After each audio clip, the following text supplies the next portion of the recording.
So this is early January 2016. I could call this video The Migrant Crisis Continued. The problem we've got is, as everybody knows, you don't need to tell you, is that there's now emerging a picture of not poor people wanting to integrate to our society, wanting to work hard, put together our society and move it forward. We've got a lot of people who allege that they're from Syria or wherever. The thing they have in common is they are of the Muslim faith. And those people are coming to our countries in Europe. I live in the UK. And we've now found out that in Cologne there's been an attack, or a series of attacks during the New Year's Eve celebrations against women, mainly, sexual attacks of various types.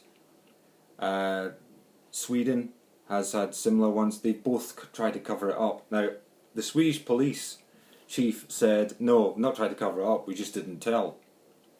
This is an old thing that people use, secret police forces use. Now, the Swedish police are not secret police force, but they felt they didn't want a riot, and they felt that the way to have more disquiet in their country is to tell people that predominantly Muslims, migrants, some of whom didn't have any papers or weren't vetted properly, have trampled their way to Sweden.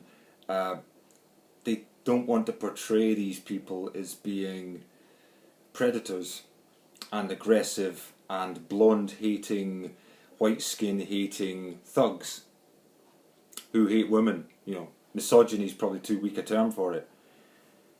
We have this thing in this country, in the UK, about how Muslims are acknowledged to have their women walk a few paces behind. You know, the men, because women are lesser and mustn't be seen to be ahead of the men. There's all sorts of things. I won't even go into it, but in this country we have a thing of the women walk behind the men, it seems, in the Muslim culture. The men, when women are found to be adulterous, set fire to them, you know, with resulting death. If they survive, it's not intended that they survive. Drive over them in their cars if they've been adulterous. This is despite the fact that I know that almost all men are adulterous. So you can say what you like. You can say, I've been faithful. I don't care. I will believe that most men are adulterous until proved otherwise. Now, don't get me wrong. If an ugly bloke comes up to me and tells me he's been adulterous, I'll assume it's with someone he's paid for. But if a normal run-of-the-mill guy who's got a half-decent job comes up and says he's not been adulterous, I'll assume he's probably not telling the truth unless it's proven otherwise. That's just how things are. That's my perception. But the migrant business, they've got a whole other order of misogyny, and it seems they're bringing their bad habits to Europe. Now, we're trying to stamp out misogyny in Europe, and Sweden is probably one of the places everyone looks up to as being particularly forward-looking and equalitarian. Angela Merkel is an idiot, and all she's going to be remembered for. Now, I say that as just a thing to blurt out because there's no other way to put it. Previously, I believed her to be a competent leader and very popular, but this is all about to change. Margaret Thatcher, the Iron Lady in Britain, she had her time and she was known as the Iron Lady, and defence was really her thing. She sank the Belgrano when there was only half a good reason to do so, but actually that's good enough. You know, if you're on the edge of war, that is probably a good enough reason. We've got Merkel. Margaret Thatcher had a council tax policy, which is a way of charging you rent, or rates rather. The government charges you rates on your property. And it nearly broke her, and it was a thing she was never forgotten for. Angela Merkel, it turns out, is going to have the migrant crisis as her legacy, and it will be the thing that kicks her out of power. And for that reason, and only that one reason, I have no other reason to dislike Angela Merkel. For that one reason, she's a Dummkopf. Angela Merkel is a verdammt Dummkopf. I won't go as far as Schweinhund. You know, she's not a pig dog, but she is an idiot. Because this is the legacy she's going to leave behind for future generations, is the basis of a homegrown war. Just before I go any further in this, because some people will suspect something, this is my family. And, you know, if I didn't love them, I wouldn't live with them.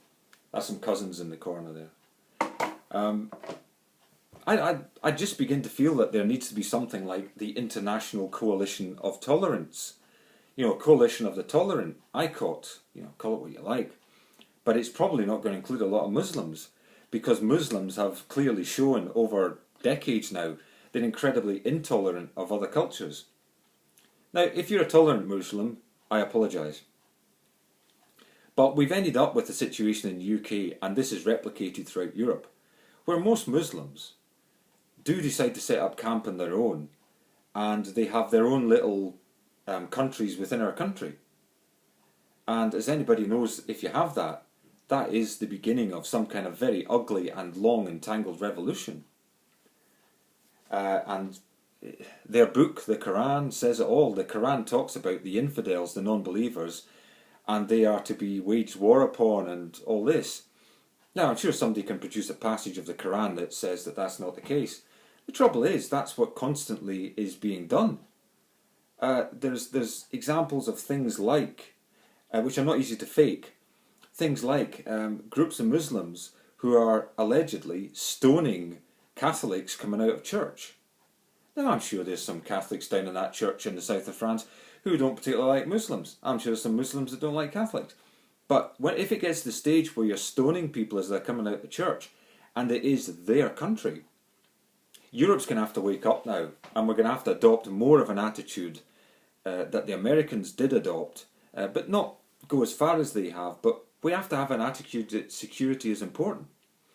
If you haven't vetted people before they come into your country, and those people, there are reports of people on the train that Angela Merkel let through to Germany, where people that speak Arabic, there was one person that spoke Arabic on the train that wasn't one of the Muslims that jumped on. And the crowded train, the things that this person witnessed were the following. This is an Arabic speaker. Some of the migrants talking about, should that person be subject to rape or beating up or groping or whatever, robbery, taking our belongings, possessions. There was a woman beside her with a nice necklace that was saying, should we take that? Can we sell that? When they were given food, allegedly, they chucked the food in the ground and said, where's the money? This is what you have happening. It's a fact. If people are desperate enough, they'll do anything. So is feeding and clothing these people the way to go? Let's be clear, there are two very different kinds of people that come across with waves of migrants. There's someone who wants to work, wants to make a name for themselves, wants to earn some money and be something, and for the kids to grow up in a country that's tolerant and relatively freedom of speech is tolerated. There's other people coming over that want to spread the non-freedom of speech, the intolerance, the extremist Wahhabist views from Saudi Arabia that have caused most of the trouble in the Middle East anyway over the past couple of centuries. And these are perverted views. This is an extreme view of Islam, and it's all the actual guy Wahhabi, the Arab who came up with these views, said, no, don't do it that way, that's not what I mean. And unfortunately for him, the Sultan or the King or whatever said, no, this is how I'm going to do your point of view. And so war was waged in the name of Wahhabi, when in fact Wahhabi said don't wage war. So that's what's happened. A perverted view of Islam from Saudi Arabia has come over, and they're trying to infiltrate now Europe with it. If you have let hundreds of thousands of people, and it's probably over 1 million now, into Europe with extreme views and extreme prejudices, who hate white people, being blonde is a good enough reason to hate you, not just hate you, but actually take action on it, rob or grope you, and they do it in an orchestrated manner. So this is pre-planned and orchestrated. We've got Swedish Police, who are not known for brutality, covering up the fact that there's been these sexual attacks. There's some festival outside Gothenburg or in Sweden somewhere where they have this festival, all the youth get together, there's no alcohol allowed. Now, this is an interesting point, because this is one of the things you would have thought it had in common with Islam. I'm not saying kids don't smuggle alcohol into a non-alcoholic event, but I am saying if there's not alcohol there's going to be a lot less trouble. Instead, you've got Muslim refugees, or migrants at least, attempting to rape in an orchestrated manner the youth. We're talking about 15-year-old girls in Sweden, and the police are covering it up. Now, the police say they're not covering it up. The police say that they just didn't tell anyone. Okay.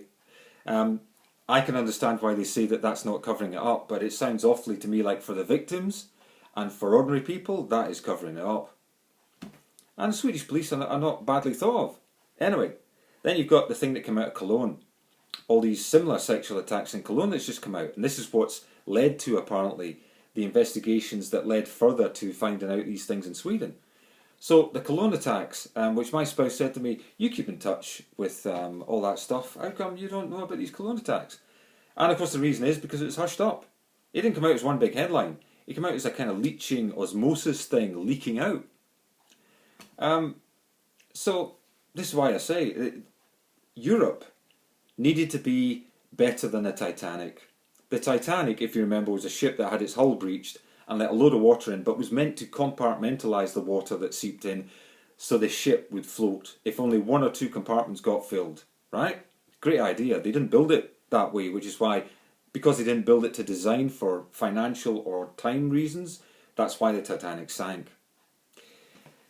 In Europe, we've got that. Either you make the outer border, which on the western side is flanked with Ireland and us in Britain and Iceland and, you know, down there to the west coast of France and stuff. That's the western flank of that border. Then it goes up round Greenland and past Germany and down to Greece and Italy and down to Spain, and that's the southern, you know, and eastern border.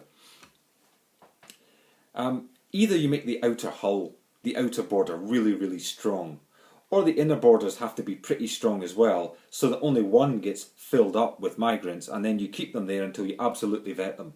And here's what we have to do. You have to stop these people from floating around Europe. You have to contain them, and you have to vet them properly, which means, if necessary, mugshots of people up on the internet, so that people from their own country can say, you know what, I know that guy, and that guy is a troublemaking extremist, so why you've got him and you're giving him food and water and stuff, I don't know. We literally have to take a view like that, in the round, a holistic view of these migrants, and decide whether quite a few of them, and I'm talking probably, I believe up to 50%, hold extreme views or can be persuaded to hold extreme views, and you send them back. And you do it, I don't care if it takes 10 years. Now some people say you can't segregate people like that, it's like Nazism. I remind you, this is my family.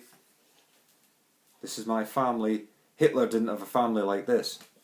And we have to remember Hitler had brown eyes, which where I come from, brown eyes puts you in the minority. Nazism is not what this is about. This is about actually Nazis embedding themselves into your country, and they're actually Muslims. It just happens that these Nazis have brown skins and say that they are peace-loving Muslims. Oh, of course they're going to say that. They're not going to come in, and the first image you see of them is them trying to smuggle a gun in and beat up women. They're not going to show you that side. We have to vet them properly. And you might say, well, we can't segregate people and they'd have to have their own schools. That's what they do anyway. Fact, Muslims segregate themselves when they come into European countries. So there's no point in saying we would segregate them. They segregate themselves. If that's your choice, that's your choice. Me, when I go to France and stuff, I think France is really different, you know. But Muslims, to them, people in France are awfully similar to me. Yeah, I think there's a massive difference. But I go to France and I try and fit in. And yet Muslims, a lot of Muslims would say, especially extremists would say, there's no difference between you and a French person. There actually is. When I go to France and I ask a guy for help because the car's knackered, I go to a French mechanic, his first words aren't, oh, how can I help you? His first words are, and his thoughts are, it's not a French car. Right? He doesn't want to help me. So don't think we're all friends in Europe, but what we are is relatively tolerant. The French guy doesn't get a load of his mechanic friends and say, let's beat this British guy up that wants his British car fixed. Right? I've walked down with my spouse.